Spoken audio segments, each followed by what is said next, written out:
Moja kati ya vitu ambavyo game ya Bongo Flava inajivunia ni uwepo wa msanii Harmonize. Harmonize amezidi kufanya mabalaa makubwa duniani, sio tu Tanzania, sio tu barani Afrika, bali ni duniani. Ni moja kati ya vitu ambavyo Bongo Flava tunajivunia, wadau wa muziki wa Bongo Flava. Tunaona kwa sasa wasanii wa Bongo Flava wa Tanzania wamezidi kushika chati katika Afrika. Sasa bwana Harmonize kuna jambo kubwa ambalo ameweza kulifanya mpaka ikapelekea kuweza kupewa maua yake ama kupewa pongezi za kutosha. Ni kipi hicho?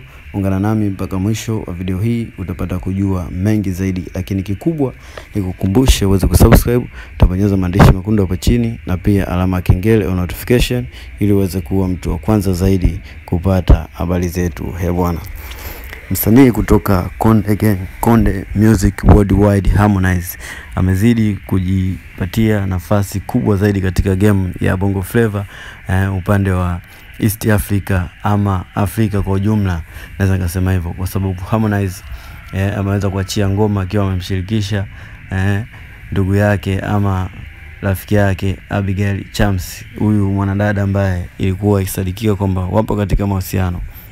Harmonize nyimbo yake imeweza kushika nafasi ya kwanza, so katika Tanzania tu bali nchi mbalimbali Afrika ama duniani. Harmonize ni msanii ambaye naweza nikasema amekuwa ni mbunifu kwa sababu anajaribu kufanya nyimbo za tofauti tofauti. Utaweza kumkuta ametoa nyimbo ameimba mwanzo mwisho English, lakini nyimbo ameimba Kimakonde, nyimbo ameimba Kiswahili na zote zinakubalika. Nini siri ya Harmonize mpaka kuweza kumaintain kila kitu ambacho atakiimba na watu watakiimba?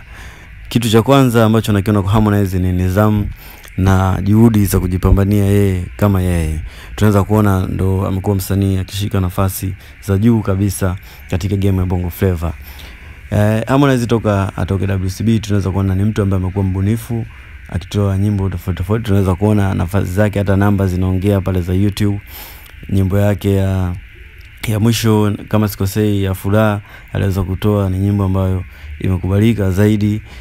Harmonize amekuwa ni mbunifu akibuni vitu mbalimbali kutokana na maisha anayopitia. Watu wengi walikwenda kuongea kwamba Harmonize akiachwa tu basi ni mtu ambaye anakuwa anatoa mighty song. Tunaweza kuwa na Single Again kipindi yupo single.